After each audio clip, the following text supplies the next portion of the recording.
Right then, Manchester United this weekend are facing off against Chelsea. Thomas Tuchel's Chelsea, who are resurgent under the new manager after dispatching Frank Lampard. They seem to have turned it around. He's changed quite a lot of things at the club, and they've now hit some real form. They play a 3-4-3 under Tuchel, and he's found quite a lot of success with it so far. Mendy is his first choice goalkeeper, and it's a back three that usually consists of Rudiger, Azpilicueta and Andreas Christian, although I do think Kurt Zuma could come back in for Christian for his added pace because of the considerable threat that United pose on the counter. Tuchel reinstated Marcos Alonso, and it's one of the best things that he's done since he's come back into the Chelsea, or since he's come to Chelsea, because Alonso offers a lot defensively, but he offers a hell of a lot offensively as well. And I think that's one of the things that United are really going to have to be looking out for. He's increasingly been playing Callum Hudson-Odoi as a right wing back, although Reece James probably be opted for those defensive capabilities. Kovacic and Jorginho have been Tuchel's preferred partnership in midfield, with an informed Mount sort of given a bit of a free role, like a bit of a number 10 kind of role, with Werner ahead of him and Tammy Abraham or Oliver Giroud up front. If I was him, I'd probably go with Giroud because of the weaknesses that United have when it comes to defending anything in the air. Starman, you could say Marcos Alonso because of the crossing ability and the set pieces that he's going to offer, which will definitely be a threat for United. But I actually think it's probably going to be Mason Mount this weekend. He's shown a lot of bright sparks in his first season with Chelsea. And this year, he's probably taken that up a notch, and certainly since Tuchel's arrived, he seems to be making things work for them. He's created a total of 71 chances in all competitions this season, which is 42 more than the nearest Chelsea player, which is Hudson-Odoi. And he's creating 2.09 chances per 90 minutes, and only Timo Werner who's got more assists than him for Chelsea so far this season. Now, whether Mount's playing as a central midfielder attacking or whether he plays as a right forward, which he has done in this system, he'll be looking to cause problems with pace and also an eye for a pass. Now, it could be a job for Fred or maybe even Matic to mark him out of the game, because Chelsea will find a lot of joy if he's in space with the ball at his feet. Before we dip into my 11, then, quick note about today's sponsor, and that is SportsBroker. It's a new football gaming app which allows you to buy virtual shares in football teams. Use all your football knowledge to buy shares and hopefully sell them for a higher price. Prices will change depending on how well teams perform on the pitch, and SportsBroker take into more than account than just the final score. You're looking at things like corners, possessions, cards, goals, shots, all having a big impact. So even when your team loses, there is an opportunity for you to benefit from any positives in your team's performance. When buying and selling virtual shares in leading football teams, SportsBroker provides you with live in-play stats to give you all the action as it happens, and you also get your own portfolio showing you profit, loss and equity from trades. So if you're interested in that, then check it out. The link is below. Make sure it is UK only though. It's over 18s only as well, and always play responsibly. As I said, link is in the description. Go check them out because they've been supporting this channel for a couple of months now, so go and have a look at them. And let's get into my United 11 and how we're going to beat Chelsea. So, my United 11, I'm going to mix it up a little bit, and I'm going to go with a back three. Now, one of the reasons I'm going with a back three is I'm unsure on the fitness of the midfield, but I'm also unsure on not only the fitness of the midfield, but the fitness, availability, and form of our forwards. And when you look at how Chelsea have been performing, they've been very mean at the back under Tuchel. They've had, when you look at how many clean sheets United have had, Chelsea have had millions compared to us.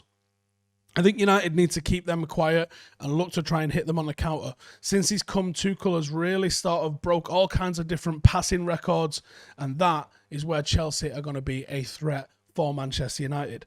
So I'm going with this. I'm going with Dean in net over De Gea. I just think the opportunity now is right to sort of start making this a head-to-head with Henderson and De Gea. So I am going with Henderson over De Gea, and I'm going with Lindelof, Maguire and Bailly as a back three. That would leave us with Tuanzebe on the bench in case of an emergency, and I'm going with Wan-Bissaka and Shaw. You've also got Shaw as a potential, because I like Shaw as a third defender in a back three. I think he works in that role very well.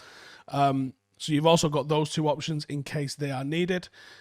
You've got Fred, you've got McTominay. In a big game, this is how it works. They are effective, if not pretty on the eye, and I've got no issues with playing them. Of course, Bruno, and up front, Marcus Rashford, and hopefully a fit Cavani. I'm hoping some of the is he, isn't he fit kind of talk is a lot down to everything else rather than is he actually fit or not. I hope it's just gamesmanship. How do United beat this Chelsea team then? I actually think it's a lot to do with pressing. And I wouldn't be shocked to see this change and be the 4-2-3-1 that it normally is, with hopefully Lindelof, but probably Bailly making way. And you're bringing in Dan James. Because one thing that you definitely get out of Dan James is pressing and its energy. And for me, that is where United can really start to make them pay. And it's also where I think United can exploit them a little bit. By playing a back three, it gives you that platform to build forward. And it stops you being pressed as easily because you've got those three players there. It automatically shunts your fullbacks a little bit higher up the pitch, so it makes it harder for you to be pressed at the back. And also, it stops you being pressed and having your goalkeeper panic like he does when it's De Gea. So numerous reasons here for us to not get pressed and also to press them when we want to as well. Chelsea have struggled to really effectively press as a unit with the sort of players and system that they've been using. Tuchel came out and sort of really had a bit of a go at Hudson-Odoi. I did watch it back and I was like, I'm not sure I'm seeing what you're seeing here, which makes me think that the whole calling Hudson-Odoi out might have had another meaning maybe, or it might have been calling him out for something that's happened at the training ground rather than here, or it might have been stamping his authority on something. I don't think it was everything as it seems. I think there was something else going on with that.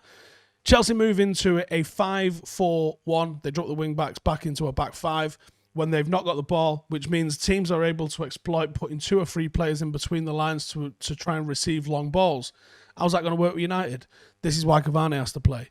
Otherwise, you're going long to Martial, Greenwood or Rashford or Dan James, and no. Even when the Chelsea defence wins the ball, there rarely seems to be midfielders in between the lines for them to win second balls because of the spaced out nature of what happens when you play a back 3 or back 5. So that means that opposition, i.e. United in this time, need to make one simple pass to enter the final third. And it can be done. And it can be done because of the height of the line as well. There's usually a massive amount of space in between the midfield and the defence. The sort of space that Bruno Fernandes is going to love to operate in. The sort of space that Marcus Rashford can pick the ball up and start running in. And if placed correctly, United can operate in that space on the counter and absolutely obliterate them. As I said, they've been keeping a lot of clean sheets. They're restricting teams to not so many goals. They've had some fantastic performances under Tuchel. This is a big test for them, and it's a big test for us. If Manchester United win this game this weekend, we can certainly lay claim to being that number 2 spot in the league. The league is gone. It's Manchester City's. Not even to lose. It's just theirs. We have to make sure we can come second in this. If we balls this up, Chelsea are going to put themselves right in the mixer, and it looks like coming second, at least for us, is going to be hard work. So, massive amount to be claimed on this. Let's hope that Manchester United can go and do it. Let me know in the comments, do you agree with mixing it up and going with a back 3? There's also the option there of going with our traditional 4-2-3-1, bringing Dan James in and trying to get something else in the final third. I think both options are likely, to be honest, and I don't think there's any other surprises in the starting 11. This is Ole Gunnar Solskjaer after all. He does like to keep things almost the same every single week, so I wouldn't expect too many changes. There's just the one, Henderson and De Gea. I think there's a bit of a head-to-head forming there, and I'm leaning towards Henderson the more I see of him. Let me know in the comments. Also, make sure you go and check out SportsBroker. As I said, the link is in the description. Please play responsibly. Over 18s, UK only. But go check it out and let me know what you think, and I will see you in the next one. Laters.